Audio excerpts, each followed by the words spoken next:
Can't you just disappear? My mom snapped. You ruined your brother's life. From now on, you are not part of this family, my dad added. I didn't argue. I just left. 3 days later, they were at my door, begging me to take them in. I guess I should have known better. But in our family, Christmas was still sacred. No matter how cold things got during the year, no matter what passive-aggressive things were said on birthdays or ignored over group chats, December 24th always meant one thing.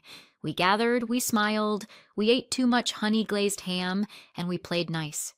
So I showed up, like always. Gifts in hand, 5 of them, carefully picked, thoughtfully wrapped. 1 for each. My mom, my dad, my brother, his wife, and their baby. A high-end baby toy for my nephew. A vintage perfume bottle for my mom in her favorite floral scent. A rare vinyl for my dad's collection. A personalized book on leadership for my brother, ironic in hindsight. And a spa gift certificate for his wife, who always looked 2 minutes from burnout. I spent hours picking each thing, paid for expedited shipping, wrapped them by hand, matching ribbon and all. Because no matter what, I still believed showing up with love mattered. That morning, I curled my hair, put on the sweater I knew my mom once said made me less severe, and drove over with the heat on full blast and this foolish flutter of hope in my chest. Maybe things weren't perfect, but they were still family, right? It was snowing, just barely, more of a decorative flurry than anything serious. When I pulled into their driveway, I could see the lights twinkling in the living room window. The golden retriever barked once from inside. Familiar, almost warm. I rang the bell, gifts stacked in my arms like some kind of emotional offering. The door opened. My mom looked surprised. Not in the, "Oh, you're here," way. More like I was early to a party I wasn't invited to. She didn't smile. Behind her, I saw my brother, already sipping something from a crystal glass. His wife was holding the baby, who had that wide-eyed, rubbery-cheeked look that makes you forget every grudge for 2 seconds. I didn't even get a hello. Instead, my mom stepped forward and said it. Just like that. "Can't you just disappear?" I laughed. Not because it was funny, but because I thought I misheard her. Or maybe she was trying to be dramatic in that annoying, let's not ruin the holidays kind of way.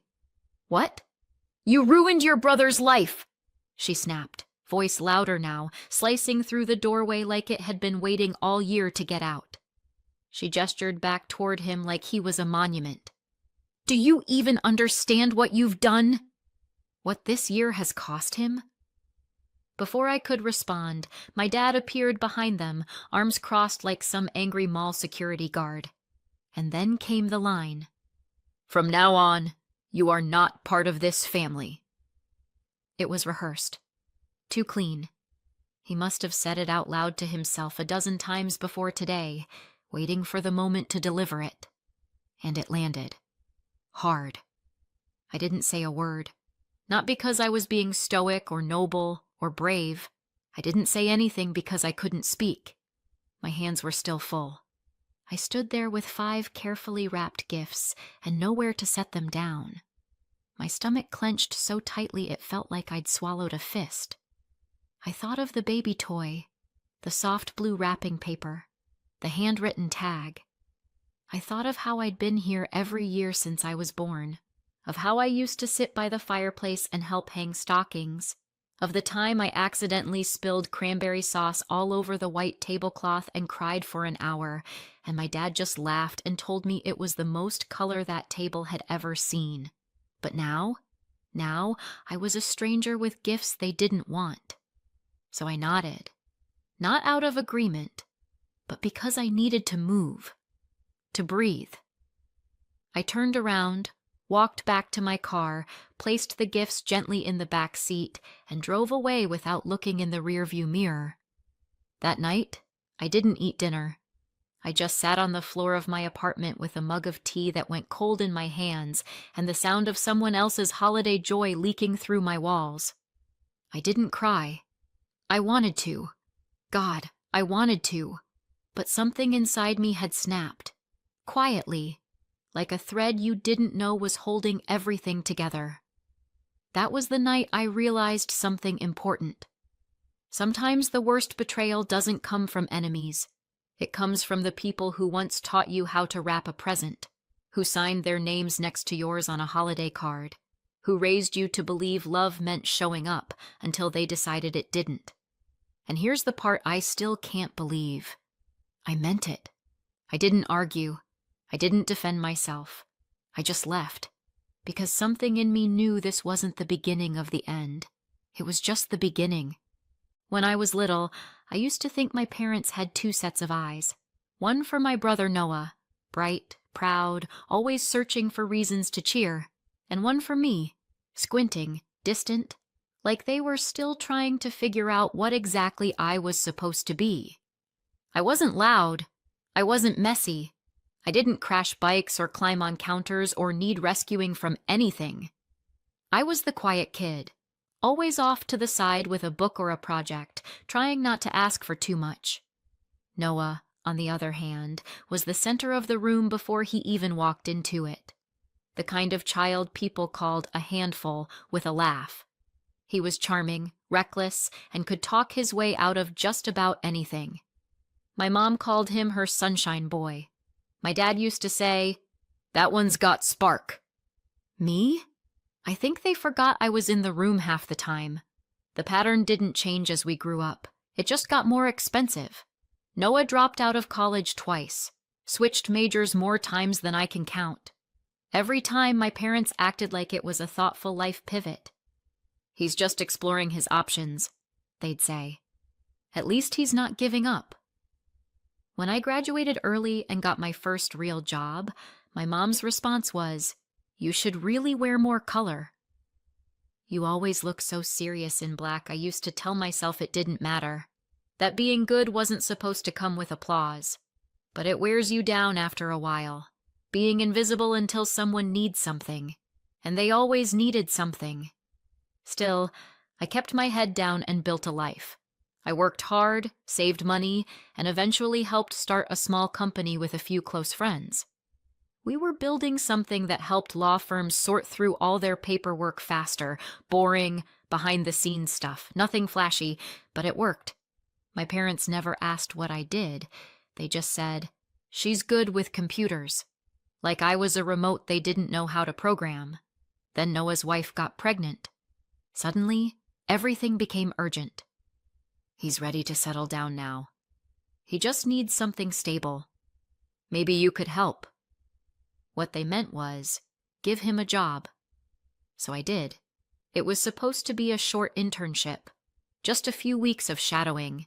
I brought him into my team, introduced him around, tried to make him feel welcome. He showed up late the first day, said traffic was bad. We work from home. By the second week, he was skipping meetings and making jokes during team calls about how I was so uptight for a little sister. He didn't even last the month. One day, he just stopped logging in. No call, no thank you. The next time I saw him, he was on a beach in Mexico, shirtless, holding a coconut, posting on social media about big things coming soon. His wife was home with their newborn. A week later, he posted a video tour of their new apartment, sleek, modern, with a downtown skyline view, the kind of place that doesn't come cheap. He captioned it, "Invest in yourself. The world will catch up." My parents reposted it and wrote, "So proud." I didn't ask questions. I didn't even roll my eyes. I just got back to work. We were in the middle of final testing for our product. We hadn't launched anything yet. Everything was still quiet, protected. The kind of thing you don't talk about outside your team because you know how fragile good ideas are when they're still taking shape. That's why, when I got the email from a friend at another company, I nearly dropped my coffee. She just wrote, "Thought this looked familiar," and attached a flyer. I clicked, not expecting much. And there it was, a press release from a competitor. They were launching a new product, something to help lawyers organize and review documents faster. Same concept, same layout, same talking points. Even the screenshots looked like ours, like someone had taken our work, added a new logo, and called it their own. At first, I thought I was being paranoid. There are only so many ways you can make a software dashboard look clean. But then I saw a visual flowchart, a structure I'd spent weeks designing, one that wasn't standard in the industry. It was mine. No one outside our company had access to that material. We hadn't shared it publicly. We hadn't even demoed it yet. It was ours, and someone had taken it. There were only a handful of people who had access to our early-stage files. I didn't want to think about it, didn't want to make that leap, but the timeline was too neat. The similarities were too precise, and I had let Noah into our system. I hadn't even thought to restrict his access when he joined. It was supposed to be temporary, unpaid, basic observation. But I hadn't locked down the folders. I hadn't imagined I'd need to. That night, I sat in my apartment staring at the flyer for what felt like hours. I didn't cry. I didn't scream. I just felt hollow, like someone had scooped out the middle of me and left the shell behind.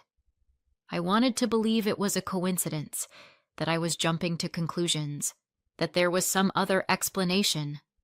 But I knew better, and I hadn't even told anyone yet.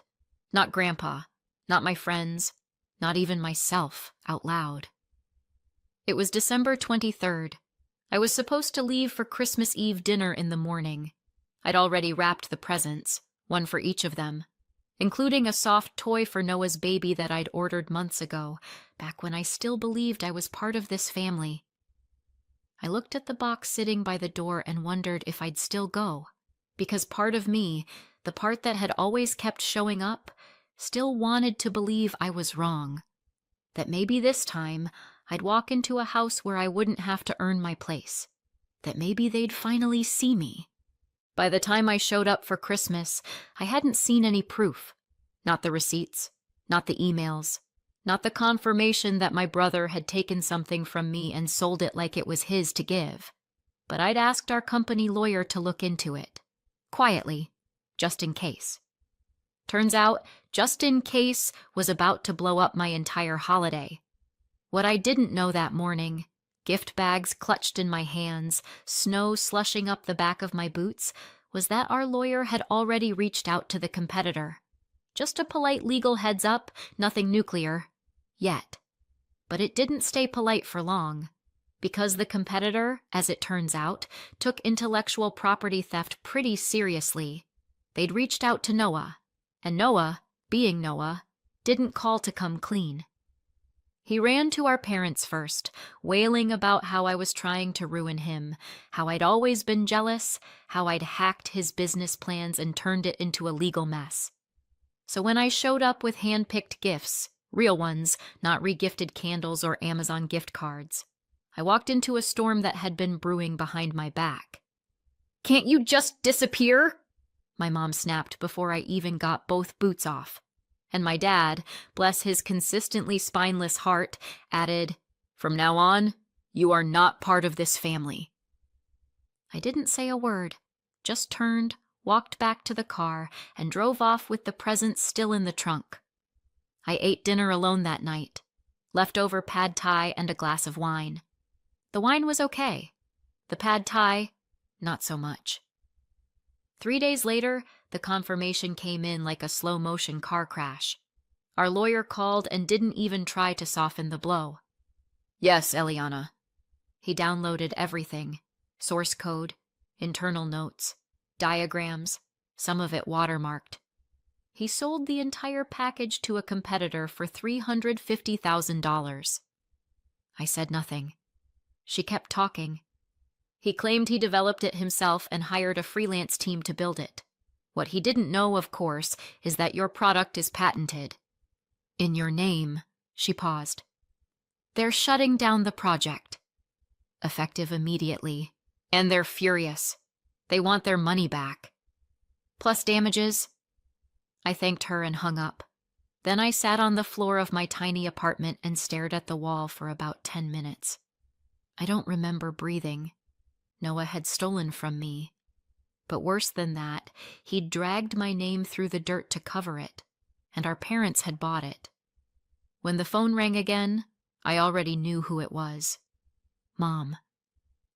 "Eliana," she said in the same tone she used when I forgot to send a birthday card to her bridge partner. "I heard from Noah. He's struggling." Struggling.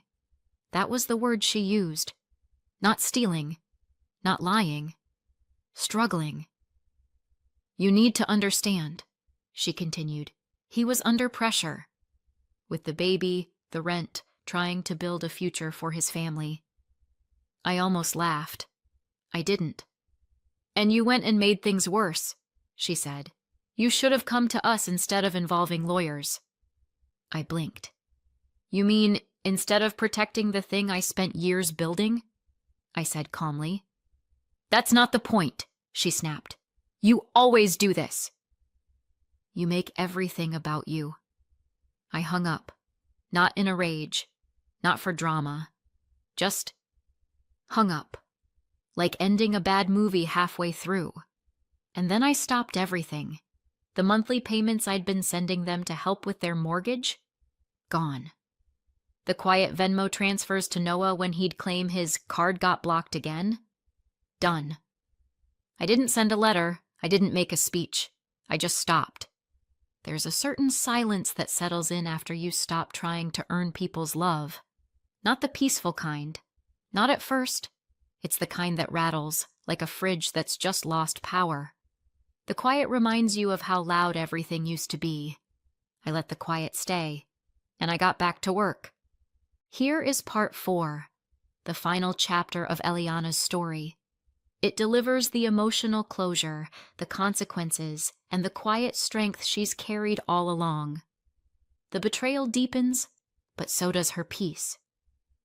3 days after Christmas, I opened my front door to find my entire family standing on the porch with suitcases. Noah had the nerve to look annoyed, like I'd made them wait too long. My mom had that brittle smile she used when trying to appear reasonable for the neighbors. And my dad, well, he was holding a crock pot, which I guess was his idea of a peace offering. "Just for a few days," Mom said breezily, stepping forward like this was a hotel check-in. "The house is being remodeled." "You know, to get it ready to sell?" I blinked. "You're selling the house?" She nodded like I should be proud. "We've got a staging company coming in. Fresh paint, new fixtures, that sort of thing. We can't stay there while they work, obviously. It's chaos." Noah rolled his eyes. "It's literally your fault we have to do this. And we thought," Mom continued, ignoring him, "it just made sense to come here. You've got space, and, well, you owe your family." She didn't even ask. She just walked in. Dad followed, still clutching the crock pot. Noah brought up the rear, muttering something about needing Wi-Fi. I stood frozen, watching them scatter into my living room like they belonged. "You can't be serious," I finally said. Noah plopped onto my couch. "You ruined everything, Eliana." "This is the least you can do." I felt like something snapped inside. Not the dramatic, throw a vase kind of snap. Just clarity. I turned to my mom. "You've spent my whole life making excuses for him. Every mistake, every lie, every time he burned something down, you found a way to blame someone else. Usually me." She stiffened. "You didn't protect him," I said quietly. "You enabled him." Her mouth opened, then shut again, the kind of silence that only comes when someone's never had to answer for anything. I stepped outside, pulled out my phone, and called security. They were out in 10 minutes. No cuffs, no yelling, just a polite but firm escort out of my apartment. My mom sputtered the whole time. My dad looked embarrassed. Noah accused me of letting strangers manhandle his baby's stuff. The baby wasn't even there. Neither was Noah's wife. It made me wonder if they are still together. When the door clicked shut behind them, I let out a breath I hadn't realized I was holding. That was the last time I saw them in person. Months passed. Word eventually reached me through the grapevine. They'd sold the house, used the money to repay the competitor and avoid criminal charges for Noah. I'm sure my parents called it a family sacrifice. I call it enabling. They did it, and it cost them everything. They moved into rented. Noah's wife left him soon after. I heard it wasn't just the lawsuit. She found messages from his little solo vacation messages he'd forgotten to delete. I didn't smile when I heard that, but I didn't cry either. One afternoon in early spring, I got a call from Grandpa's lawyer. My grandfather was still alive, sharp as ever. He was 96 and still insisted on mowing his own lawn, though the neighborhood HOA kept warning him. "Eliana," the lawyer said, "your grandfather asked me to inform you that he has updated his will. Everything will now go to you." I blinked. Everything? Everything. I wonder if my parents were counting on that inheritance when they decided to sell their house to pay off Noah's debt. I'm sure they were. It almost made me feel sorry for them. Almost. I think my grandfather was the only one who ever really saw me. When I was 9 and learning to code, he was the one who gave me his old laptop and said, "Build something." Not "be careful." Not "go play outside." Build. He saw what my parents refused to. Apparently, he still did. A few weeks later, I was sitting on my new balcony, small, sunny mine, when my phone rang. The caller ID made my stomach twist. Noah's ex-wife. I let it ring once. Twice. Then I answered. "Hey," she said. "I'm not calling for money." I laughed, short and sharp. "That's a first. I wanted you to know I left him. For good. I found out what he did. All of it. And I'm sorry I didn't say anything. I don't expect anything from you," she continued. "I just wanted to say, if you ever want to be in the baby's life, I'd really like that." It hit harder than I expected. Not the offer. The fact that she wasn't asking for anything, just opening a door. "I'll think about it," I said. And I meant it. When I hung up, I walked back inside and looked at the wall in my office. On one side, the original patent confirmation. Next to it, a photo of my grandfather and me, both squinting into the sun, wires and tools spread across the kitchen table. Below that, one more thing. The note I'd once written and never sent. "You will build what no one sees today." And I did. Thank you for listening. What did you think about Eliana's story? Did she do the right thing by walking away, or should she have handled things differently? Let me know in the comments below. And if you enjoyed listening, please like, share, and subscribe for more stories just like this one.